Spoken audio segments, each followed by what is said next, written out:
आकाशवाणी भोपाल से प्रस्तुत हैं प्रादेशिक समाचार।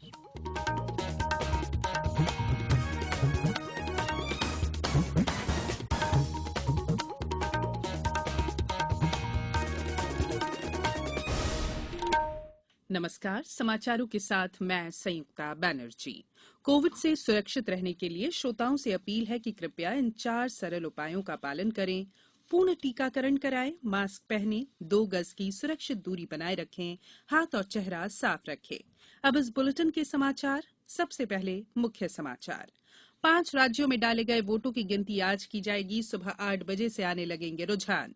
विधानसभा में राज्य का बजट प्रस्तुत। बजट में नहीं लगाया गया कोई भी नया कर और न ही बढ़ाई गई कर की दरें। और पश्चिमी विक्षोभ और मौसम प्रणालियों के सक्रिय होने से प्रदेश के कई जिलों में बौछारें पड़ी। आज से मौसम सामान्य होने की संभावना। अब समाचार विस्तार से। उत्तर प्रदेश, उत्तराखंड, पंजाब, गोवा और मणिपुर विधानसभा चुनावों की मतगणना आज होगी। इसके लिए सभी प्रबंध कर लिए गए हैं। मतगणना सुबह 8 बजे शुरू होगी। सबसे पहले डाक मतपत्रों की गिनती की जाएगी। उसके बाद ईवीएम पर डाले गए वोट गिने जाएंगे। निर्वाचन आयोग अपनी वेबसाइट और मोबाइल ऐप पर सुबह 8 बजे से मतगणना के रुझान देने लगेगा। निर्वाचन आयोग के दिशा निर्देशों का पालन करते हुए सुचारू मतगणना के व्यापक प्रबंध किए गए हैं। निर्वाचन आयोग ने बताया है कि सुचारू मतगणना सुनिश्चित करने के लिए 671 मतगणना पर्यवेक्षक, 130 पुलिस पर्यवेक्षक और 10 विशेष पर्यवेक्षक तैनात रहेंगे। उप निर्वाचन आयुक्त चंद्रभूषण कुमार ने बताया कि आयोग ने 2 विशेष अधिकारी भी नियुक्त किए हैं। जिलों में मतगणना प्रबंधों के निरीक्षण के लिए दिल्ली के मुख्य चुनाव अधिकारी को मेरठ में और बिहार के मुख्य चुनाव अधिकारी को वाराणसी में तैनात किया गया है। उन्होंने बताया कि सभी मतगणना केंद्रों पर व्यापक और पुख्ता व्यवस्था की गई है। श्री चंद्रभूषण कुमार ने कहा कि सभी स्ट्रांग रूम जहां ईवीएम रखे गए हैं, वहां 3 स्तरीय सुरक्षा इंतजाम किए गए हैं। उन्होंने बताया कि संबंधित उम्मीदवार 24 घंटे सीसीटीवी कवरेज के माध्यम से स्ट्रांग रूम की व्यवस्था पर नजर रख रहे हैं। उपचुनाव आयुक्त ने बताया कि सभी 5 राज्यों में जिला प्रशासन ने मतगणना हॉल के आसपास सीआरपीसी की धारा 144 लागू करने सहित कानून व्यवस्था बनाए रखने के अनेक उपाय किए हैं ताकि कहीं भी शांति भंग न हो पाए।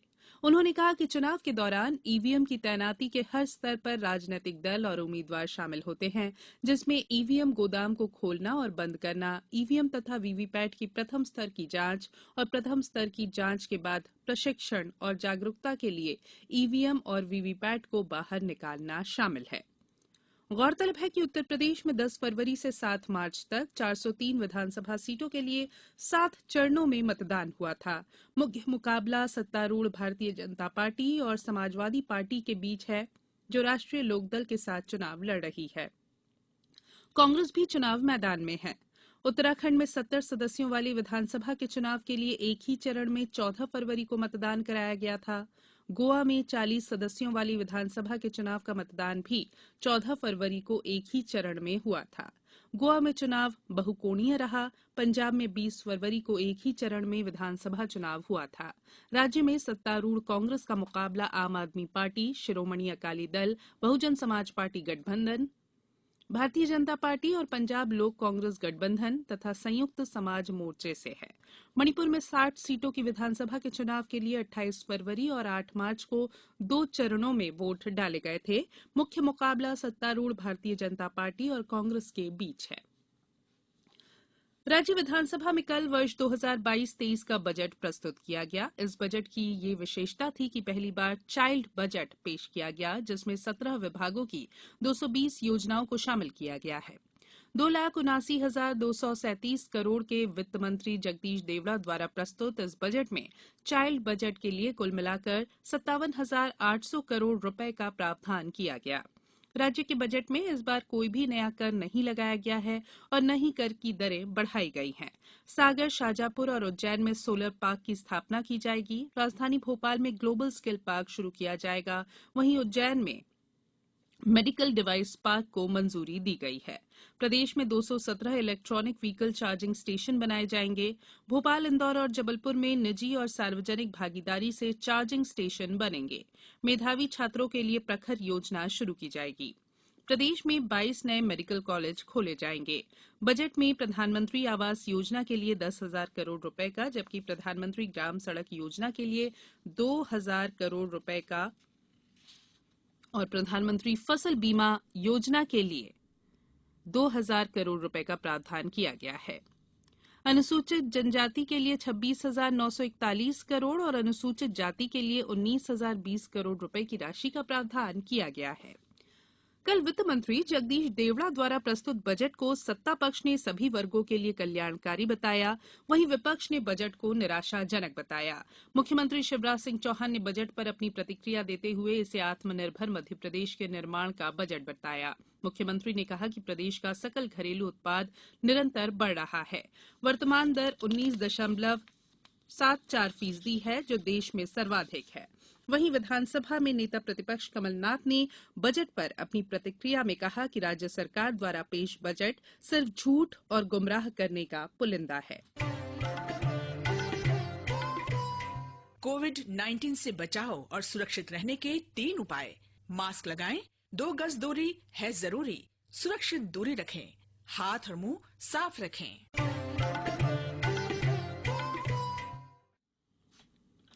ब्रेक के बाद बुलेटिन में एक बार फिर आप सभी का स्वागत है। पत्र सूचना कार्यालय भोपाल द्वारा धार जिला मुख्यालय पर कल मीडिया कार्यशाला का आयोजन किया गया। पत्रकारों की रचनात्मक, सकारात्मक और विकास परक पत्रकारिता को बढ़ावा देने के लिए आयोजित इस कार्यशाला में धार सांसद छतर सिंह दरबार, धार कलेक्टर डॉ पंकज जैन, एसपी आदित्य प्रताप सिंह, पत्र सूचना कार्यालय के अपर महानिदेशक प्रशांत पाठराबे ने सहभागिता की। भारत आज आईसीसी महिला विश्व कप क्रिकेट लीग चरण में मेजबान न्यूजीलैंड से हैमिल्टन के सेडॉन पार्क में अपना अगला मैच खेल रही है। भारत ने टॉस जीतकर गेंदबाजी करना चुना। भारत ने टूर्नामेंट के अपने पहले मैच में पाकिस्तान को 107 रनों से हराया था। न्यूजीलैंड ने बांग्लादेश के खिलाफ अपना दूसरा मैच 9 विकेट से जीता था और वो वेस्टइंडीज के खिलाफ 3 रनों से हार गया था। बात करेंगे मौसम की। पश्चिमी विक्षोभ के लगातार आने के चलते प्रदेश के मौसम में उतार चढ़ाव बना हुआ है। नई मौसम प्रणाली के बनने से कहीं कहीं बारिश भी हो रही है।